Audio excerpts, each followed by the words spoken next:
하나님 말씀은 예레미야 5장 1절입니다. 예레미야 5장 1절.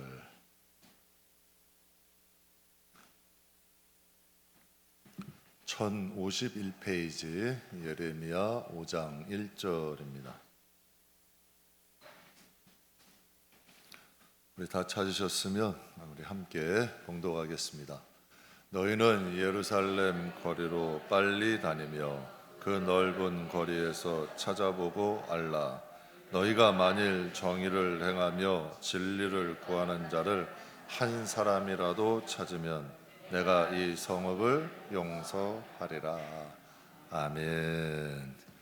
예배자가 사라지는 시대, 예배자를 찾으시는 하나님이라는 제목으로 우리 함께 잠깐 은혜 나누겠습니다.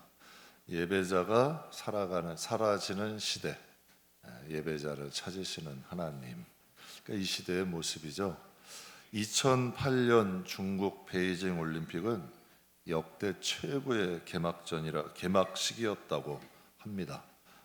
그래서 2018년 우리나라가 평창 동계올림픽 개막식을 가졌는데 우리나라의 약 7배의 예산을 들일 정도로 아주 성대하게 전 세계가 보란 듯이 올림픽 개막식을 열었다고 해요.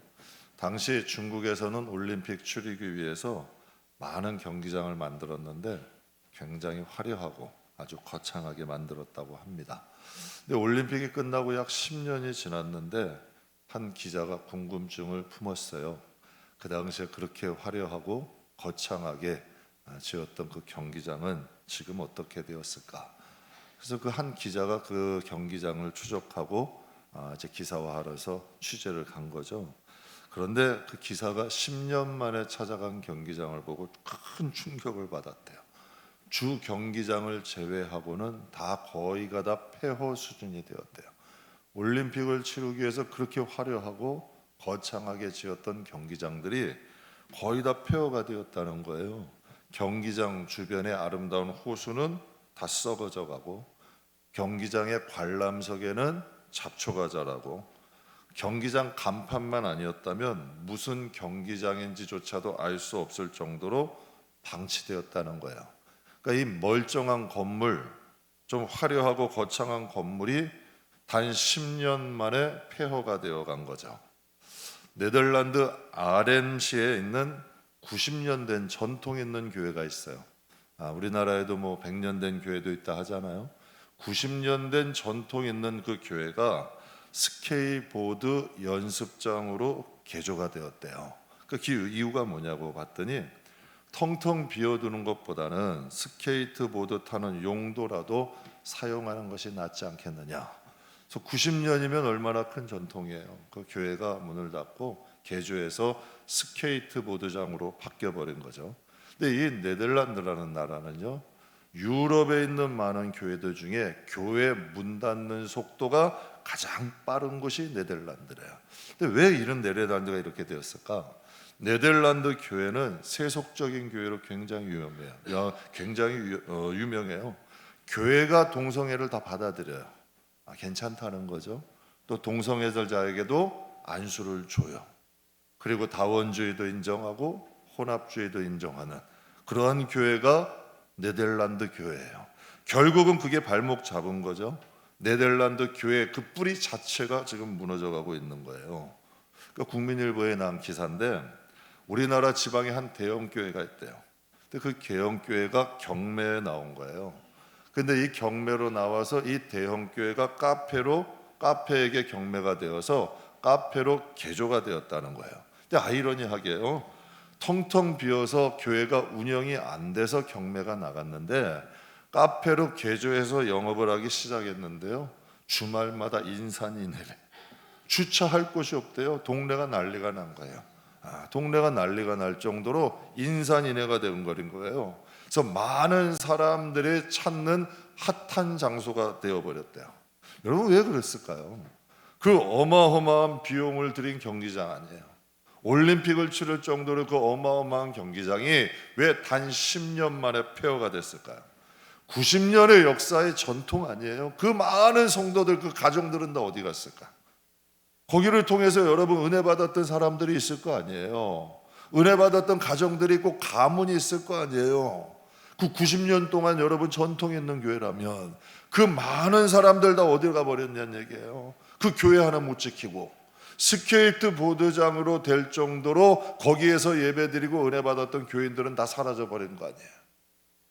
그리고 여러분 그 많은 왜 한국 교회 지금 많은 교회들이 왜 이렇게 경매가 나오고 있을까요? 사람들이 더 이상 찾지 아니하니까. 여러분 관객이 없는 경기장 필요가 있어요? 폐허되는 거예요. 다시 얘기해서 교인이 찾지 않는 교회 문 닫는 거예요. 사라져 버리는 거예요. 관객이 없는 걸. 그런데 경기장에 뭐가 필요하겠어요? 예배드리는 교인이 사라지는 걸. 그럼 교회도 사라져 가는 거죠. 여러분 사라져 갈 수밖에 없는 거예요. 코로나 시기에요. 공연을 하는 가수, 배우, 운동선수들이 이런 말을 해요. 그 코로나 때 제일 그리웠던 게 관객이래요. 관객 없는 데서 예배하고, 관객 없는 데서 노래하고, 관객 없는 데서 운동 경기하고, 관객 없는 데서 배우하는 게 가장 힘들더라는 거예요. 하나님께서 이 시대에 찾으시는 게 누구예요? 정말 하나님 앞에 신령과 진정으로 예배하는 자를 하나님 찾으시는 거예요. 정말 하나님께서 우리에게 우리가 화려하거나 멋있거나 뭔가 괜찮아지고 세상적인 여러분 가치 기준이 아니라 정말 하나님의 이름을 부르고 하나님을 찬양하는 진실한 예배자를 하나님이 원하시는 거죠. 예배자가 사라져가면 교회도 사라질 수 있는 거고, 관객이 사라져가면 여러분 경기장도 사라질 수 있는 거예요. 분당 우리 교회 이찬수 목사님이요, 재작년이죠, 예장 합동총회에서 목회자들 기도회가 있었어요. 그래서 이제 목사님들, 합동교단이면 우리나라의 제일 큰 교단 아니에요? 거기 있는 목회자들이 모여가지고 같이 기도를 한 거예요. 깨어있자고. 근데 이분이 이제 거기에 설교 강사로 초빙이 되는 거예요. 그래서 설교를 하시는데 예배 장소가 경기도 용인에 있는 대형교회였어요. 근데 이 목사님이 설교하시면서 그 교회를 확 둘러보시면서 이런 말씀을 하시더래요. 이곳에 와보니까 얼마나 많은 분들의 희생과 헌신하여 이 아름다운 교회를 건축하였을까. 정말 대단하다는 생각이 듭니다. 맞잖아요. 얼마나 많은 분들이 희생하고 헌신해서 이 아름답고 이 큰 교회가 지어져 갔을까. 여러분 정말 대단하다고 난 생각된다. 얼마나 교회가 또 은혜로우면 이렇게 아름다운 교회를 건축할 수 있었을까. 은혜 없이 되겠어요? 헌신과 희생하는 사람이 있으니까 그런 교회가 지어져 가잖아요. 근데 이분이 마지막에 뼈 있는 얘기를 해요. 그런데요, 50년 이후에 이 교회가 채워지지 않으면 이 교회는 어떻게 될까요? 여러분 그런 생각 한번 해보셨어요? 여러분 청소년들 복음화율이 지금 2%래요. 그럼 50년도 안 걸릴 거 아니에요. 3, 40년 후에 그 교회는 어떻게 되겠냐는 거예요. 그랬더니 여러분 그런 설교를 했다고 여러분 많은 그 목사님이 얼마나 많은 질타를 당했는지 몰라요. 왜 남의 교회 가가지고 덕담이나 하지 그런 얘기를 하냐고. 여러분 목사님은 네덜란드의 90년 된 교회가 많은 성도들의 희생과 헌신으로 지어진 교회, 그 화려하게 지어진 교회가 웅장했던 교회가 사라져가는 걸 본 거죠. 그러니까 과연 이 교회도 목회자들에게 얘기하는 거예요. 50년 후에는 어떻게 되겠느냐는 거예요. 여러분 왜 이찬수 목사님은 덕담하고 싶잖아요. 그런데 왜 그 목사님들, 그것도 여러분 한국교회의 중심이 되는 그 여러분 교단의 목사님들을 모아놓고 왜 그런 말씀하셨을까요? 왜 그런 설교를 하셨을까요? 한국교회의 미래가 투명해요, 불투명해요? 불투명해요. 앞이 보이질 않아. 정말 여러분 다 그것은 알고 있는 것 아니에요? 앞으로 50년 후에 한국교회가 유럽교회의 전철을 밟고 있는 것은 아닌가 하는 두려운 마음이 드는 거죠. 그러니까 거기서 그런 말씀을 하시는 거예요. 저는 그렇게 생각해요. 그건 선지자다운 시각이에요. 선견자다운 시작이에요. 괜찮다 아니라다 하는 건 예레미야 시대하고 똑같잖아요. 지금 오늘 예레미야 아니에요? 예레미야가 하나님 말씀을 선포할 때 제사장들과 여러분 지도자들이 예레미야의 뺨을 때렸어요. 틀린 말이다. 어떻게 우리 이스라엘 백성이 바벨론 포로가 될 수 있느냐? 틀린 말이라 그랬어요. 그럼 여러분 그 말을 듣고서 우리가 한번 같이 돌아봐야지 질타할 말은 아니잖아요. 한 번쯤은 생각해 봐야 돼요. 정말 한국교회 미래를 생각해 봐야죠. 근데 여러분 한번 보세요. 정말 빠른 속도로 한국교회가 그 길을 걸어가고 있어요. 그러니까 목사님 그거죠. 지금 크고 화려한 교회 짓는 것보다 각각 한 영혼 영혼이 하나님의 교회가 돼야 돼요. 여러분 한 명 한 명이요, 정말 하나님을 예배하는 예배 뿌리가 깊은 나무가 돼야 돼요. 뿌리가 자꾸 옮겨지는 나무는 열매 못 맺어요. 정말 하나님께 뿌리를 깊이 내린 예배자가 되기를 원하는 마음으로 여러분이 약속하신 거죠. 하루는 새벽에 기도하는데요, 하나님이 이런 마음을 주시더라고요. 우리도 깨어있지 않으면, 이 시간 우리 모여있는 우리도 깨어있지 않으면요, 다음 세대 아니면 운이 좋아서 그 다음 세대까지는 괜찮아. 근데 그 다음 세대의 그 다음 세대가 이르면 여러분이나 저의 가정도 불신자 가정이 될 수 있는 거예요. 쉽게 얘기해서 우리 지금 뭐 딸아이 사회 신앙 참 좋아요. 정말 그 힘든 가운데도 나가서 또 이렇게 또 직장 뭐 새벽 6시에 가가지고 2시간 타고 퇴근하고 와서 밥도 대충 먹고 와서 드럼도 치고, 애들 뭐 큰일 아니면 예배는 반드시 드려야 되는 줄 알아요. 그러면 여러분 다음 세대까지는 괜찮겠죠, 솔직히. 그럼 니안이 세대까지는 갈 수 어떻게 되겠냐니. 장담을 누가 해요? 장담을 누가 해요? 그것은 여러분 걔네 이제 부모의 몫이야. 부모들이 어떻게 그 자녀를 보는 앞에서 신앙생활을 하느냐, 거기에 몫이 있는 거예요. 저는 솔직히 그래요. 아이들이 뭐 유명한 연주자가 되고 사업에서 성공해서 돈 많이 버는 것보다 먼저 예배자가 되길 원해요. 물론 성실하고 먹고 사는 데 지장 없기를 원해요. 그러나 먼저 예배자가 되기를 원해요. 그래야 그 자녀의 다음 세대까지도 복음이 이어질 수가 있죠. 우리의 헛된 욕심과 탐욕이 오히려 우리 여러분 복음을 무너뜨리는 건 아닌가 생각해 봐야 돼요. 그런 마음을 주시더라고요. 정말 우리가 깨어있지 않으면 다음 세대, 그 다음 세대에는 우리의 가정도 뭐가 될 수 있다? 불신자 가정이 될 수 있다는 거죠. 제가 성도들하고 이제 함께 목회를 하면서 정말 많이 배워요. 영락 없는 게요, 예배가 무너지면 신앙은 무너지더라고요. 여태까지 진행하고 있던 걸로 버티기는 해요. 근데 시간차야, 시간차.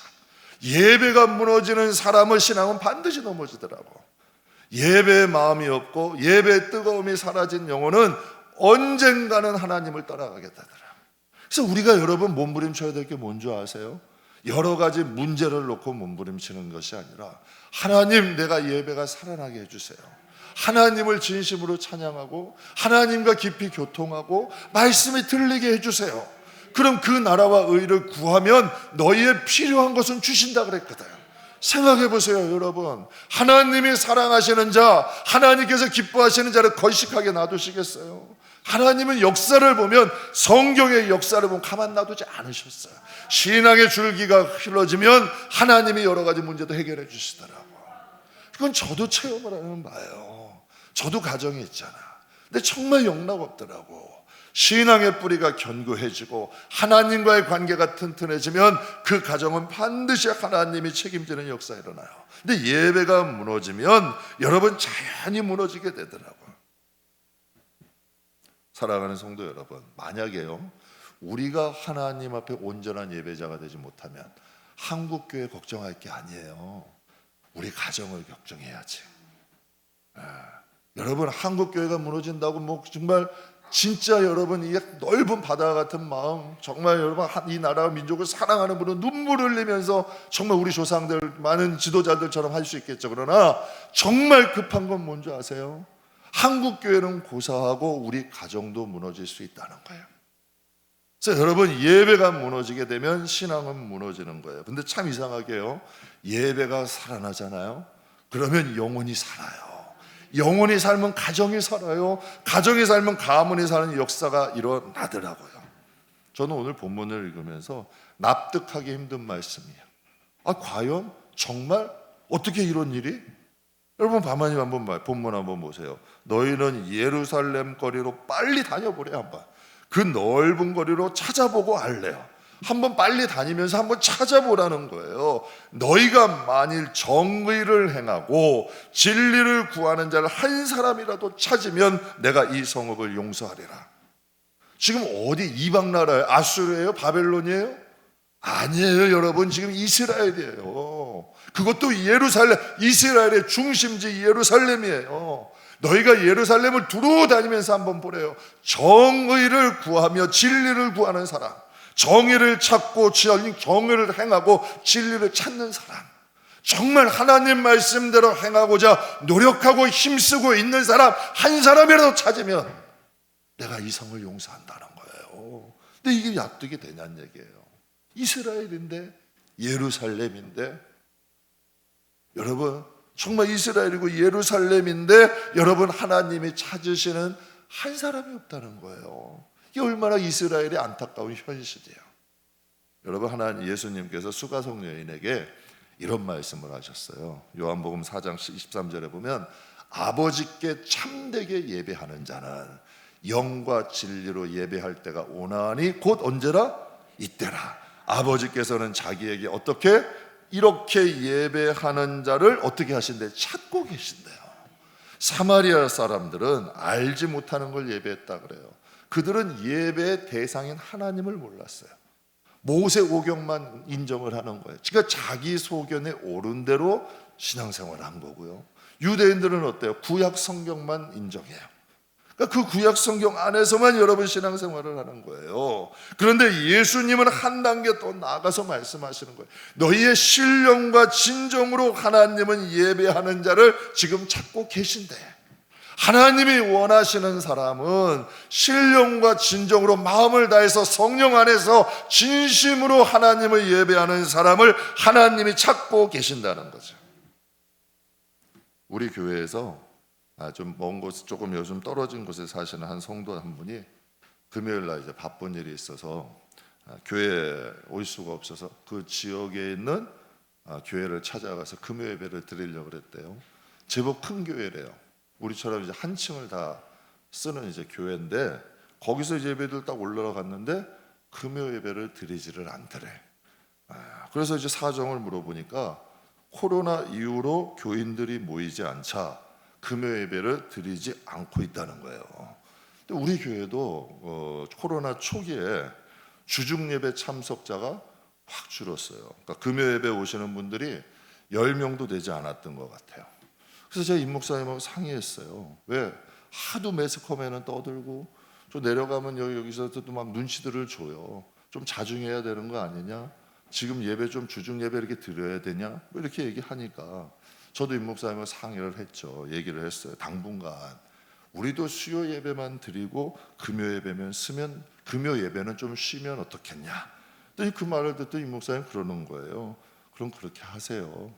그러면 저는 금요 예배 드리는 곳 가서 예배 드리고 올게. 참. 그래서 제가 그런 생각을 했어요. 그런 생각이 들더라고. 맞다. 정말 예배자가 귀한 시대지만 예배를 사모하는 사람들이 있다. 정말 예배자가 귀한 시대는 맞아요. 그러나 정말 예배를 찾아가는, 사모하는 분들이 계셔. 어떻게라도 하나님을 예배하고 싶은 그런 분들을 위해서 교회가 존재하는 거예요. 그런 분들을 예배할 수 있도록 준비하는 게 또 교회인 것 같아요. 제가 가끔 모단산을 한번 이렇게 돌아가서 산책을, 운동을 하는데요. 하루는 가로등이 없는 거예요.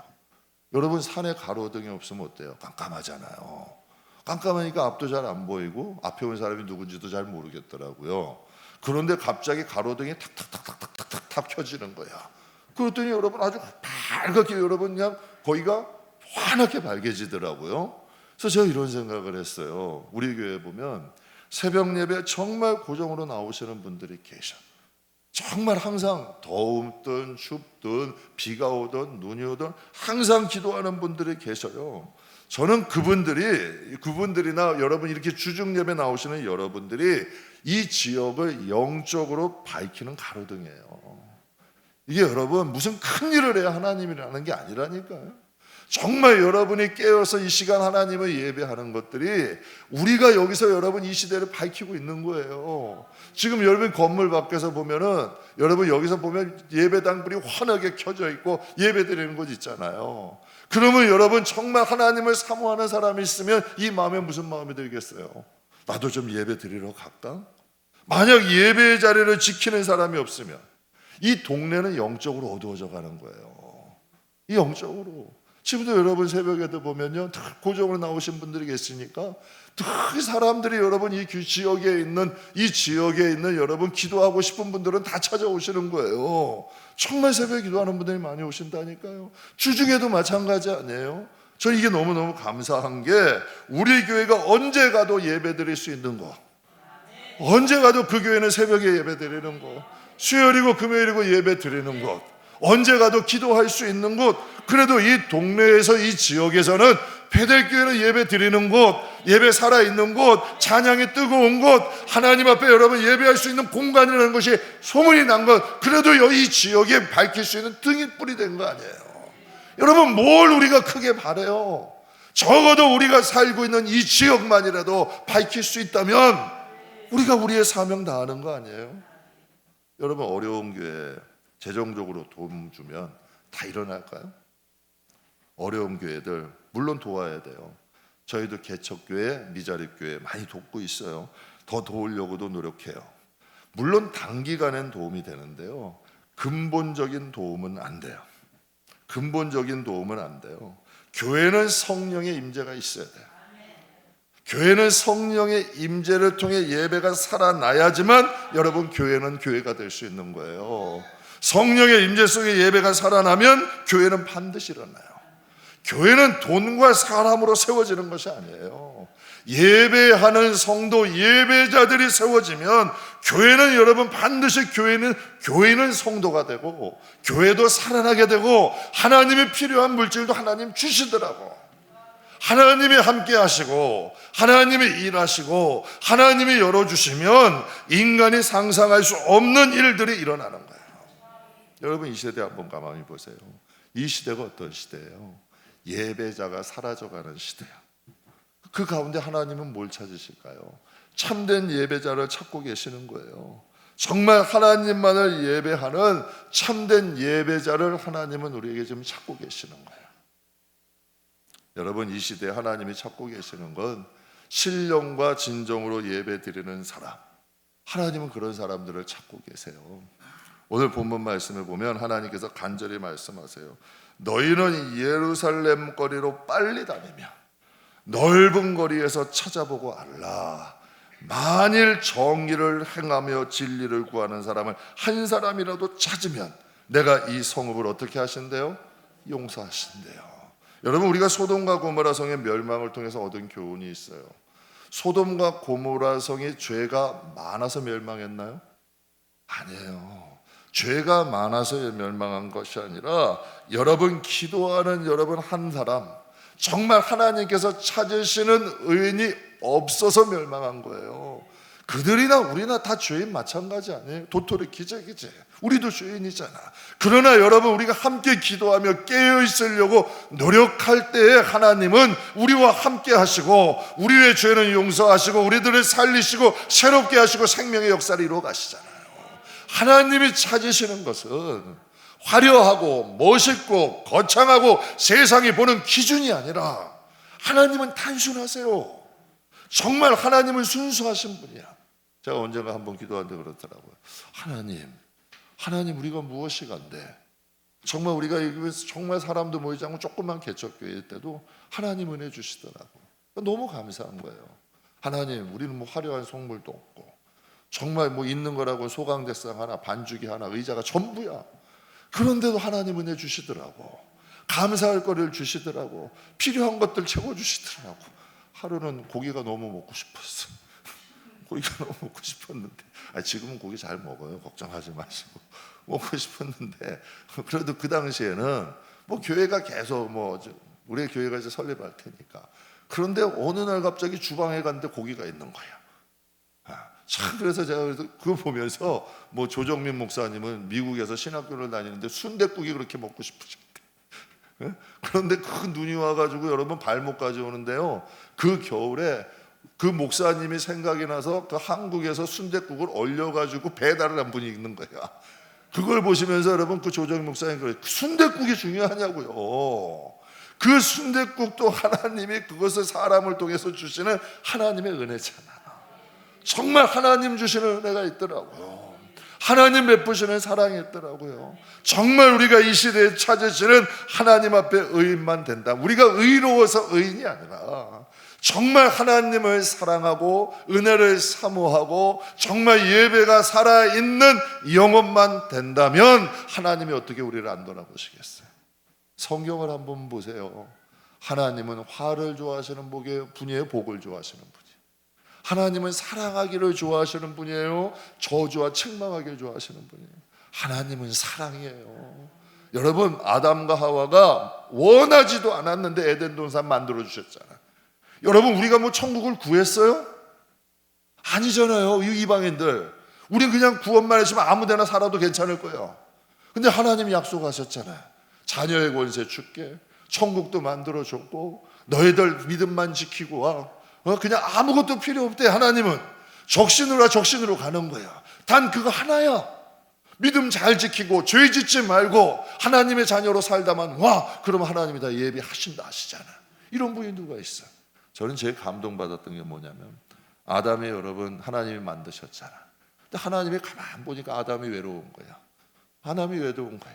독처하는 것이 외로워서 하나님께서 아담의 갈비뼈를 취해서 누굴 만들어 주셔? 저는 그런 생각, 하나님이 어떻게 그걸 아시냐고. 가끔 좀 그렇게 생각할 수 있어요. 너희는 그 나라와 그 일을 구해라. 너희가 무엇을 원하, 너희가 뭐 무엇을 마실까, 무엇을 입을까, 뭐 무엇을 할까, 내가 다 알고 있대. 그런데 하나님이 그 마음을 주시는 거예요. 아담에게 하와가 필요한 걸 어떻게 하냐는 얘기예요. 그런데 하나님은 그 중심까지도 알고 계시는 거예요. 그래서 하나님께서 그것을 채워주시는 거 아니에요. 하나님께서 거기에 대한 은혜를 주시는 거 아니야. 이 기가 막힐 노릇 아니에요. 사랑하는 성도 여러분, 하나님께서 원하시는 것은 예배자가 사라져가는 시대에 하나님은 예배자를 찾으세요.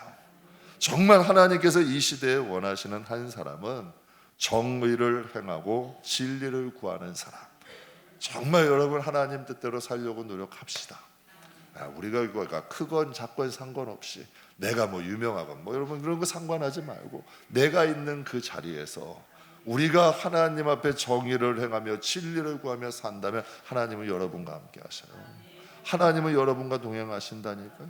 오늘 새벽에도 은혜 나눴어요. 베드로가 정말, 베드로는 하나님 앞에 정말 예수님께 큰 은혜를 입은 사람이에요. 무식한 베드로, 어부 베드로, 성격 안 좋은 베드로. 그러나 하나님이 여러분 누구를 수제자 삼으세요? 베드로 삼으시잖아. 그런데 여러분 예수님을 보는 앞에서 그 순환당하실 때 3번이나 부인해. 그런데도 예수님이 찾아가시잖아. 제가 그런 생각했어요. 예수님이 찾아가지 않으셨다면 베드로의 운명은 어떻게 됐겠어요? 만약에 예수님이 여러분을 부지런히 찾아가시지 않았다면 우리는 어쩔 뻔했냐고. 그러니까 목회할 만 나더라고요. 주님도 그러셨지. 저도 참 못되게 많이 했어요. 교회 가자 그러면 못되게 참 많이 했던 것 같아. 그런데 이제는 여러분 예수님 떠나면 살 수 없는 존재가 됐잖아. 이게 기적 아니에요. 이게 하나님 은혜가 아니에요. 우리의 있는 그 자리에서 우리가 예배자로 살다가 예배자로 세상을 떠날 수 있다면 그것만큼 큰 은혜가 어디 있겠어요. 그러니까 예수님이 지금 하나님께서 지금 예레미야 5장을 통해서 이 말씀 하시는 거예요. 하나님이 지금 뭘 출세한 사람을 찾으세요? 명예하는 사람을 찾으세요? 돈 많은 사람을 찾으세요? 뭐 유명한 사람을 찾으세요?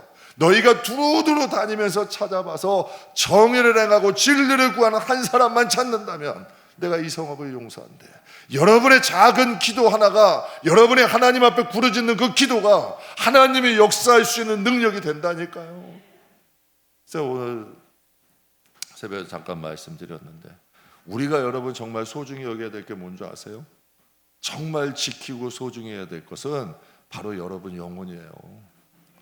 여러분 함부로 하지 마세요. 여러분을 함부로 쓰지 말라고요. 왜? 여러분은 하나님께서 사신 거예요. 예수님의 피값. 세상 사람과 여러분 눈 두 개, 코 하나, 입 하나 있다고 똑같이 취급하지 마세요. 소유가 틀려. 여러분 저 개들도요, 여러분 다 끌고 다니는 사람들이 틀리지만 똑같은 개라도 주인이 누구냐에 따라 대접이 틀려. 어떤 개는 그 부자가 자기 재산을 상속을 해줬더라고. 어떤 개는요 하인이 있어. 사람이 하인이야. 사람이 평생 돌봐줘야 돼요. 그 개를. 그 주인이 강아지한테 유산을 상속해줘 버린 거예요. 그러니까 이 주인이 누구냐에 따라서 그 대접이 달라지더라고. 사랑하는 성도 여러분, 여러분 안에는 하나님의 생명이 있어요. 하나님의 생명을 부어주셨고 하나님의 자녀의 영을 부어주셨고, 우리가 예배할 수 있다는 건 하나님이 우리의 아버지니까 예배가 가능한 거예요. 우리가 하나님이 우리 아버지니까 예배가 가능한 거고, 우리가 하나님과 연결되어 있고 붙어 있고 뭔가가 생명이 교류가 있으니까 우리의 마음에도 감동이 있는 거고, 하나님은 우리의 기도를 들으시는 거예요. 그러니까 하나님은 여러분 이스라엘 예루살렘을 두루두루 다니면서 한 사람을 찾아보래. 누구? 하나님과 교통하며 소통하는 예배자들. 사랑하는 성도 여러분, 우리는 이 예배자가 사라져가는 시대에 하나님이 찾으시는 예배자가 됩시다. 여러분, 예배 외에 하나님과 교통할 수 있는 게 있으면 알려주세요. 저를. 예배 외에 하나님과 우리가 화목하고 하나님과 우리가 하나 되고 하나님과 우리가 교통할 수 있는 게 뭐가 있냐는 얘기예요. 아무것도 없어요. 우리가 세상에서 행복하게 사시고 여러분의 자리에서 여러분의 역할을 하시되 하나님과의 예배의 자리는 끊어지면 안 돼요. 저는 여러분이 어느 곳에 있든 상관없어요.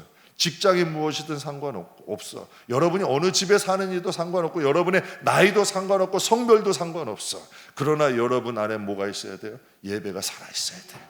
그러면 여러분, 우리는 그리스도 안에서 한 지체고 하나님께서 부르실 때 우리는 반드시 하나님 가까이에서 하나님의 자녀의 신분으로 쓸 수 있다는 것을 기억하시길 주님의 이름으로 축복합니다. 이 시대에 찾으시는 예배자가 저와 여러분이 되시기를 주님의 이름으로 축복합니다.